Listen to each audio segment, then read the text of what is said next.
Welcome to Samba Samba. Enjoy the video. You're starting by entering your motherboard UEFI quickly.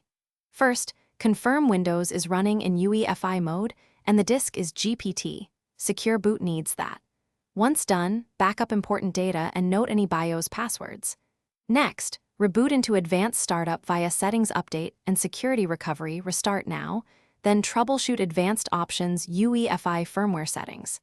This takes you directly into firmware without hotkey guesswork, so you can change Secure Boot and avoid boot mode mismatches. You're now inside UEFI. Locate Secure Boot in Security, Boot, or Authentication sections. If Secure Boot is grayed out, switch boot mode from Legacy or CSM to UEFI first, then change OS type to Windows UEFI or Standard. Enable Secure Boot and when prompted, install or restore the platform keys, pk/keck/db. Save and exit. You save changes and reset. Making these changes enforces signed bootloaders and resolves Valorant's anti-cheat requirement by ensuring the system firmware prevents unsigned kernel modules. After reboot, verify Secure Boot. Press Windows+R, run msinfo32 and check Secure Boot state says on.